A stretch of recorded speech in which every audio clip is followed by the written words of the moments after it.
Hi, welcome to Tech Made Simplified.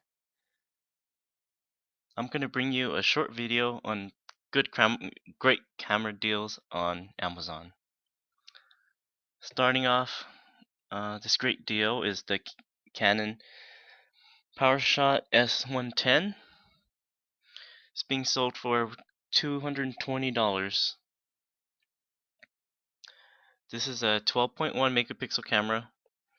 It has a slightly bigger sensor than the average point and shoot. Usually the average point and shoot is a 1 over 2.3 inch, while this one's a 1 over 1.7 inch sensor. So this one will bring you a lot better image quality during the daytime and slightly better nighttime performance, low light performance.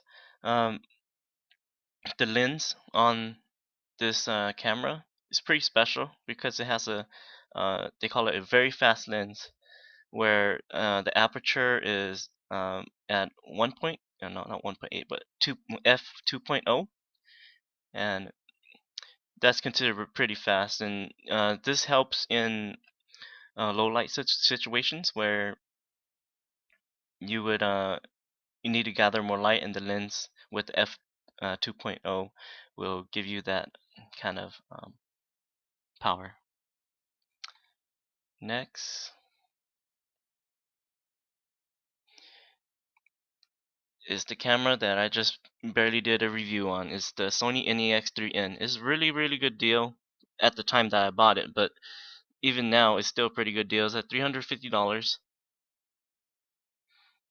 And what more can I say? It's a pretty good camera. It comes with the APS-C size sensor and a very small, um, not pocketable, but like a purse.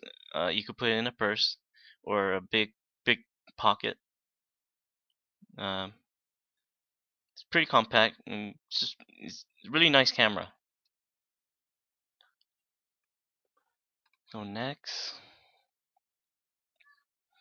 this one's something pretty new, the Olympus EPM2.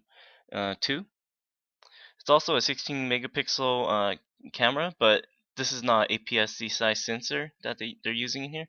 It's actually the micro four thirds.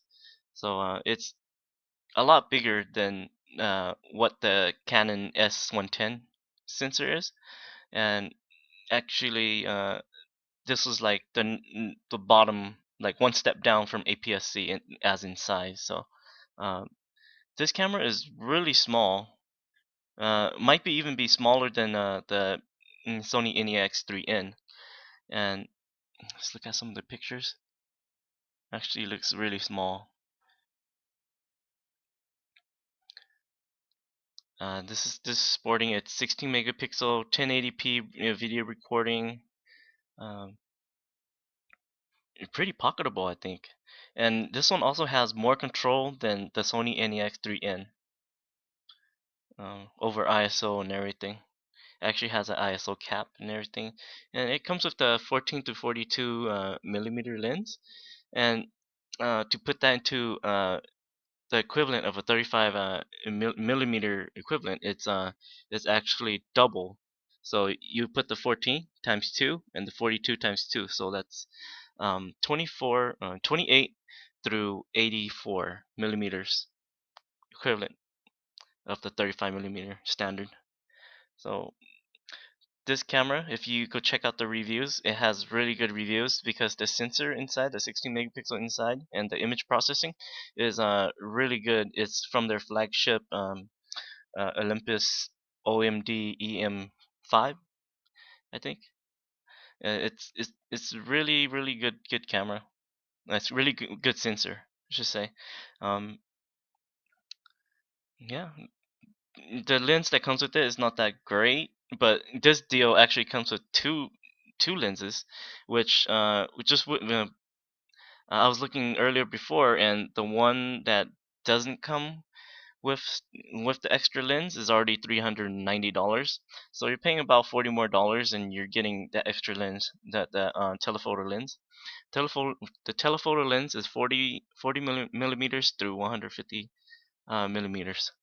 So it's a pretty good deal. The telephoto lens that they're giving you, is the value is at 120 if you're gonna buy it here on Amazon. and the kit lens that comes on the camera is about $250. So it's a pretty good deal. If you buy these two lenses, you could barely use the equivalent price of the body of this camera. So you're actually getting a really good deal for this, and the low light performance on this camera is really good. For Micro Four Thirds is right there, right next to APS-C. Almost. It's almost there with the Sony NEX 3N. So this one would be like the one to get if you want something that shoots in low light. The kit lens can't really do really good low light, but the camera can. The sensor is really good, so it could compensate a bit. But if you get a faster lens with a faster aperture, as in the f number, like f2.8 or f1.8 or f2 or something like that, for the lens, then you actually do really well at night, and you wouldn't have to use anything over 3200 ISO 3200 or even 1600 if you have a very fast lens. So this is a really good deal. This would be my number one pick if the Sony NEX 3N was about the same price or a little bit more expensive than this. Then this one would be the one to get, because this one's smaller and it gives you, really good low light performance for the Micro Four Thirds standard. On to the next one.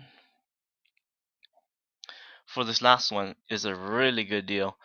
This is the older Olympus the Pen EPL3. This is a really nice camera for its day. It came out like about 2 years ago, and when it came out, it was about $600, and now it went down in price to about $250. It's a really good deal. Low light performance is not up to par with uh, the new Micro Four Thirds 16 megapixel cameras, like the EPM2 that I showed you earlier, or the new EPL5, but it's still really good. It's still gonna beat the Canon S110. It's still gonna beat the Panasonic LX7, LX5s. It's still gonna beat all the Canon G series cameras, the point and shoot ones. It's gonna beat every point and shoot except for the Sony RX 100. This one gets beat by the RX 100 because the RX 100 is really expensive. It's around $700 for a point and shoot. You get what you pay. So the RX, although it's a point and shoot, the RX 100 is really good. Also, the sensor on the RX 100 is a 1-inch sensor, so it's still not as big as the Micro Four Thirds, but it's because of the new technology, it just outperforms this one slightly. This one, pictures are really good from the reviews that I've read. The reviews say that this camera is good till 1600 ISO. Anything over that, it's a little bit too noisy. 3200s might be usable. 6400 is just not usable anymore. So if you want something that's about 2 notches up, then spend about almost $200 more and get the EPM2. That one would be a really good low light performer. This one is better than point and shoot, but not as good as the EPM2. And let's look at some of the pictures. This one's still a really small camera too, because the Micro Four Thirds standard. It's pretty small. The lens kind of protrudes out pretty far, but it's not bad. The